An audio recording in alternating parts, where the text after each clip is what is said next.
Louvai ao Senhor, porque Ele é bom. E a tua misericórdia dura para sempre. Louvai ao Deus dos deuses. E a sua misericórdia dura para sempre. Louvai ao Senhor dos senhores. E a sua misericórdia dura para sempre. Aquele que só faz maravilhas. Porque a sua misericórdia dura para sempre.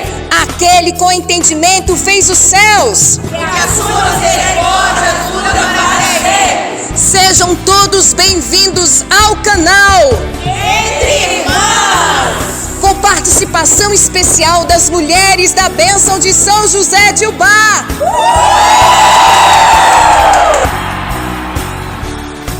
Inscreva-se então no canal. Deixe seu like e ative o sininho. Este salmos é um salmos antifônico, onde o regente, ou sumo sacerdote, ou levita cantava a primeira parte e a segunda parte era respondida pela congregação ou pelo povo, assim como nós lemos hoje aqui. E os rabinos chamavam este salmo de quê? O grande Halel. Ou o louvor. Este salmos é uma recapitulação de como Deus se relaciona com o seu povo, Transformando a história em teologia e a teologia em adoração. Se nossa adoração não se baseia na história, naquilo que Deus fez neste mundo, Carece de uma mensagem teológica e, portanto, não é adoração coisa nenhuma.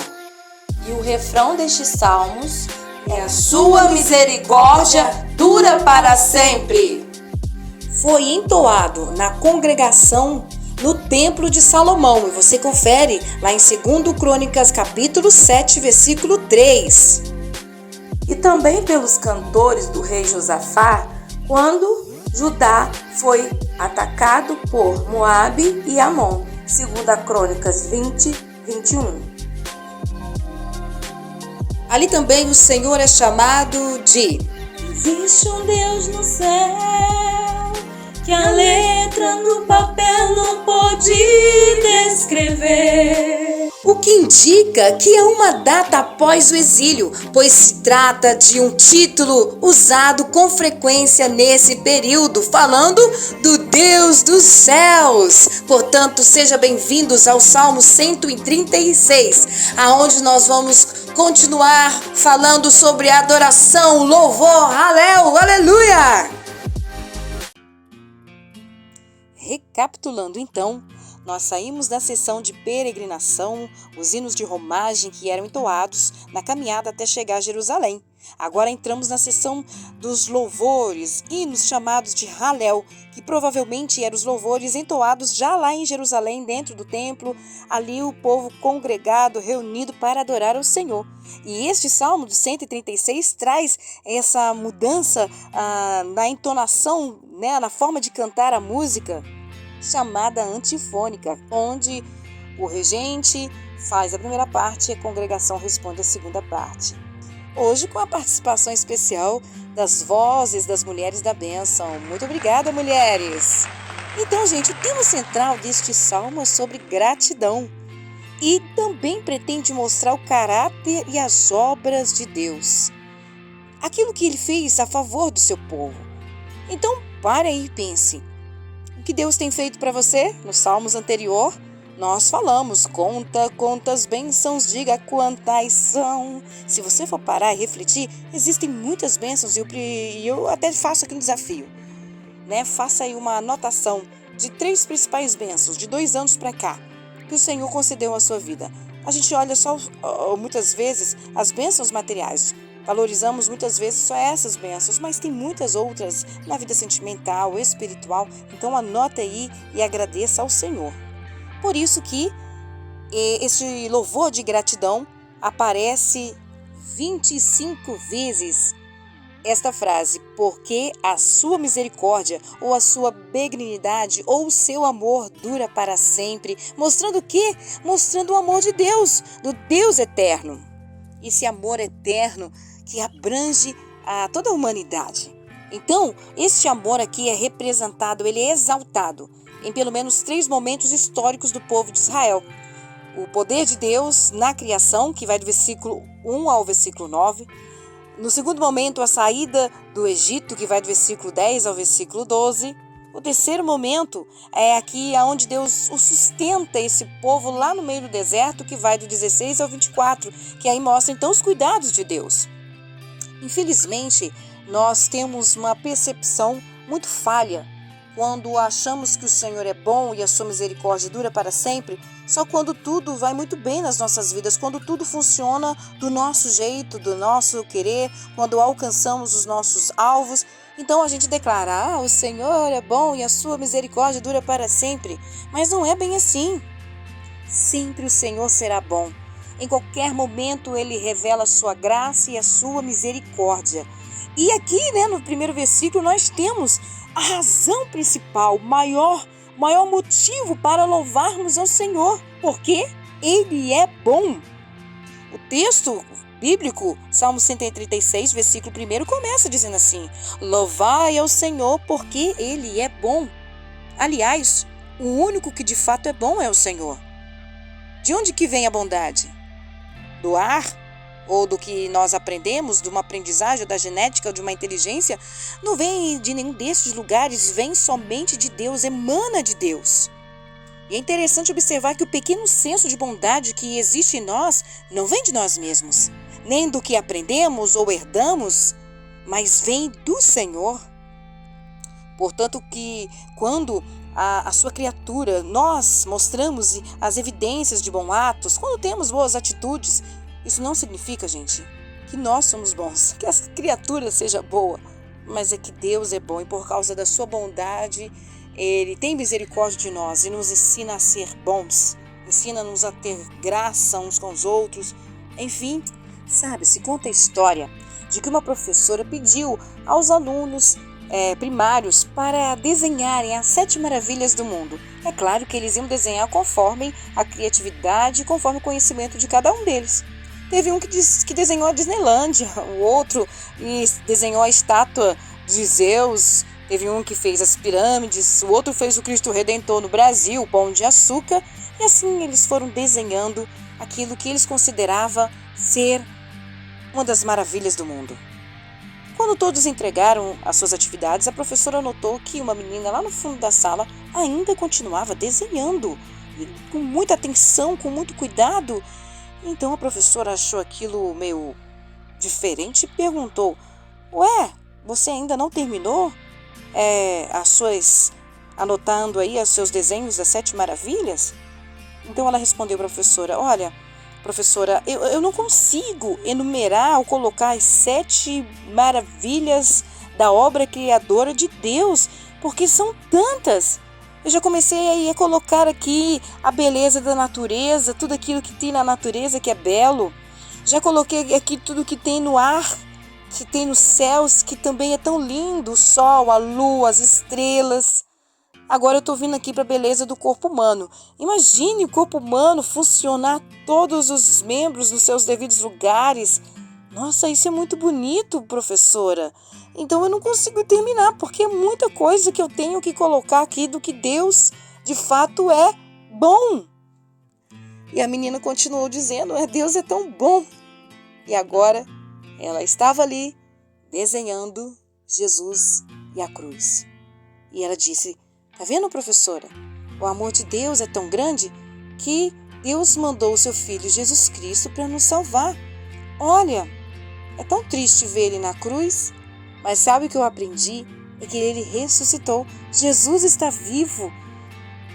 E então, tanto a professora como os amigos, os coleguinhas ficaram atônitos com o que ouviram, que profundidade aquela menina revela o que de fato era maravilhoso, o que de fato era bom. E com isso nós pensamos e podemos refletir que os nossos valores estão sendo mudados com tantas ideias que hoje essa geração vive. E são valores de belezas passageiras, são valores do que de fato é bom ou maravilhoso, e deixamos de focar o caráter criador de Deus.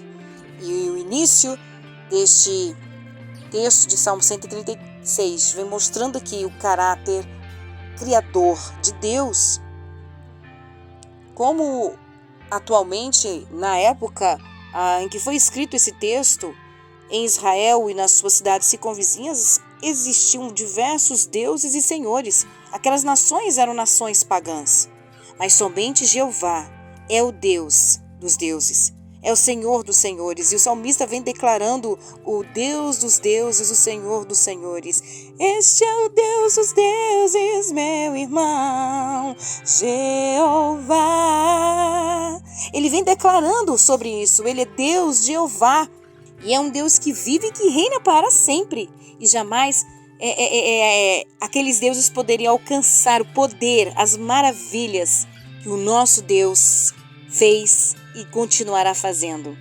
E nenhum daqueles deuses poderiam ser bons ou cheios de misericórdia, de bondade, de amor, segundo a aliança que Deus fez com o povo de Israel no Antigo Testamento e com a aliança que Deus fez hoje conosco através do sangue de Jesus Cristo.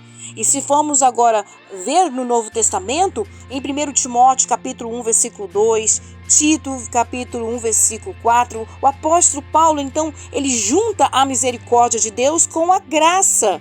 Olha que lindo! O apóstolo Paulo faz essa junção da misericórdia de Deus revelada no Antigo Testamento com a sua graça revelada agora no Novo Testamento na pessoa de Jesus Cristo. Como também João, capítulo 3, segundo João, capítulo 3, e o Judas capítulo 2, faz essa junção dessa misericórdia com a graça de Deus.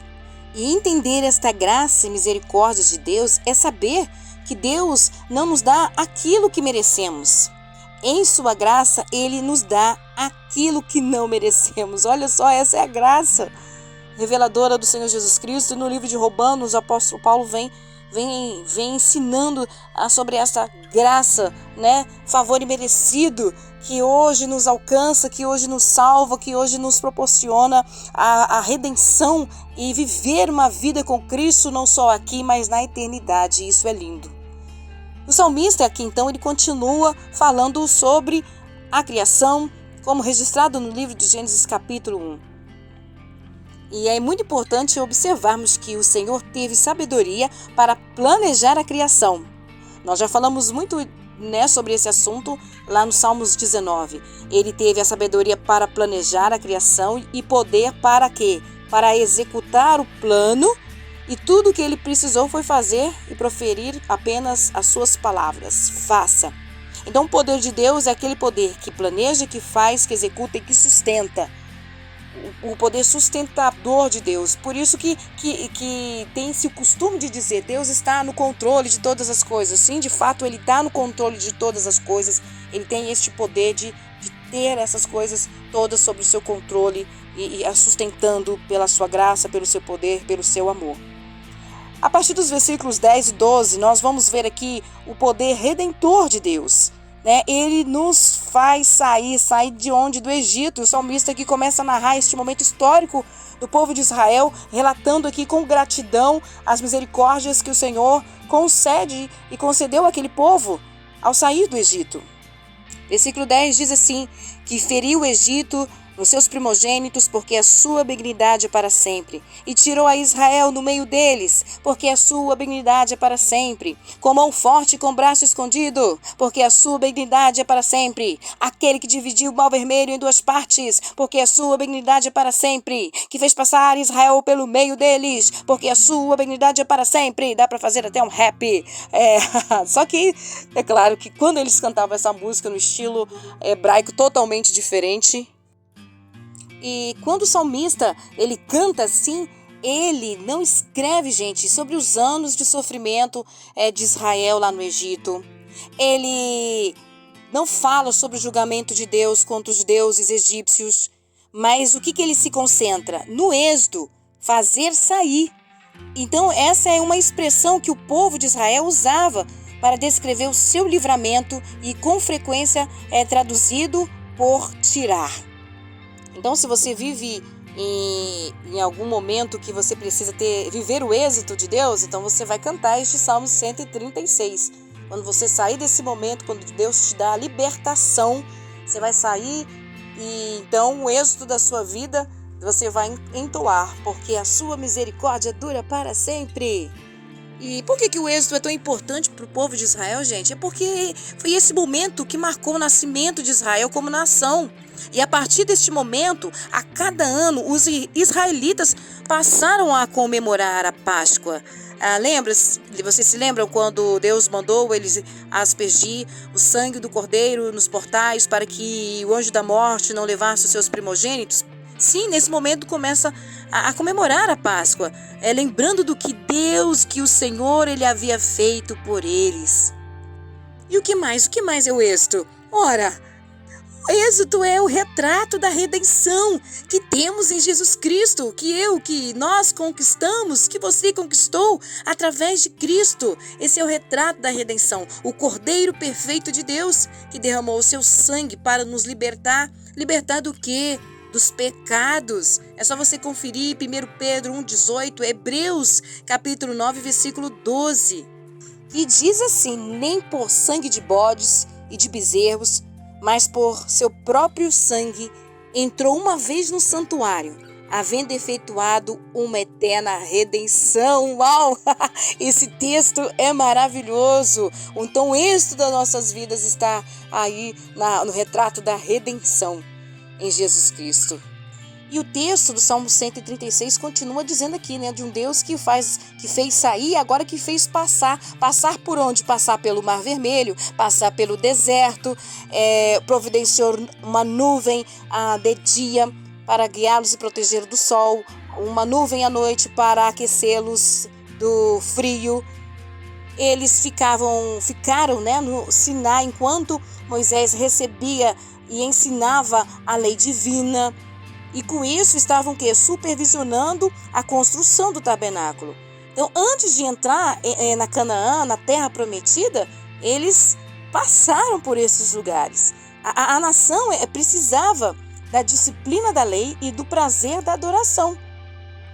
Porém, todavia, entretanto, como aconteceu com o povo de Israel, que hoje é da mesma maneira, a incredulidade e a desobediência, lá em Cades Barnea, que está registrado no capítulo 13 de Números, enviaram o povo de volta para o deserto. O que acontece da mesma forma.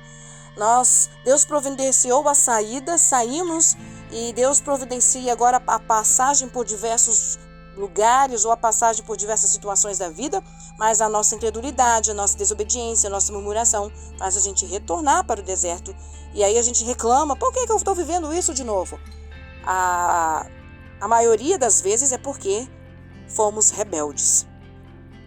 E o salmista continua narrando agora sobre o Deus conquistador. É um Deus que nos fez passar, agora Ele nos faz entrar. A partir do versículo 17. Aquele que feriu os grandes reis, porque a sua benignidade é para sempre, e deu morte aos reis famosos, porque a sua benignidade é para sempre. Seom, rei dos amorreus, porque a sua benignidade é para sempre. E assim ele vai dizendo diversas situações, porque a sua benignidade é para sempre. Nesse texto ele narra os acontecimentos, as guerras, antes de entrarem na terra prometida, na terra de Canaã. Eles precisaram lutar contra reinos para tomar posse daquele lugar, que era Canaã. E é interessante frisar que esta terra pertencia ao Senhor, mas Ele entregou a Israel, sim, como uma herança, desde que obedecessem à aliança. Os israelitas também gozariam das bênçãos do Senhor neste lugar. Agora, trazendo para os nossos dias atuais, nós fomos libertos do pecado pela fé em Cristo Jesus. Canaã não representa aqui os céus, porque ali foi um lugar de guerra. Antes descreve o que? A nossa herança presente é Jesus Cristo, da qual nós apropriamos à medida que caminhamos pela fé e derrotamos Satanás e as suas forças. Por quê? Porque essas forças nos desejam nos manter escravos e viver uma pobreza espiritual. Mas em Cristo Jesus, nós somos mais que vencedores e nós vamos vencendo essas forças do inimigo. E assim o salmista, ele faz a conclusão do salmo, dos versículos 23 ao 25, falando do quê? Falando do Deus libertador, ele nos traz de volta. Olha que lindo! Nessa sessão, o salmista faz uma reflexão sobre os acontecimentos de rebeldia, de desobediência, que deixaram de servir ao Senhor. Então, ele nos reflete na seguinte questão: que quando as coisas estão indo bem, nós nos esquecemos do Senhor. Mas quando a situação fica difícil, quando tudo aperta, quando há terremotos em volta, aí nós queremos voltar novamente para Deus. Portanto, que possamos bem dizer ao Senhor, dizer que Ele é bom, que a sua misericórdia dura para sempre, em todo o tempo. Não fazer como o povo de Israel, como tantos hoje, que quando tudo está bem, nos esquecemos do Senhor e só o procuramos quando a situação fica difícil. Agora, esse salmo tem que terminar muito bem. E como que ele termina? Louvando ao Senhor. Louvai ao Senhor dos céus, porque a sua benignidade é para sempre. Existe um Deus dos céus que a letra do papel não pode escrever. É linda a palavra de Deus, como é lindo louvar o Senhor, como é lindo adorar e conhecer a forma de como podemos louvar. E eu convido você nesse momento a orar. Vamos orar? Deus, nós te bendizemos, nós te agradecemos pelas saídas que o Senhor nos permitiu, os êxitos de nossas vidas, mas a principal dela que foi proporcionada pelo sangue do Cordeiro, a redenção nos trazendo salvação. Muito obrigada, Senhor, pelos caminhos que precisamos passar, pelos processos da vida que são desafios. Muitas vezes nós queremos revoltar, nos rebelar, mas nós te pedimos que o Teu Espírito Santo nos ajude a manter fiel. Obrigada, Senhor, porque o Senhor nos faz entrar na terra prometida, entrar no melhor lugar, no melhor daquilo que o Senhor tem para nós. Muito obrigada, Senhor, porque o Senhor é o Deus libertador, o Senhor que traz de volta aquilo que uma vez o inimigo roubou. Deus, muito obrigada pela sua fidelidade. E assim como diz o versículo, nós te louvamos porque o Senhor é bom e a sua misericórdia dura para sempre. Amém.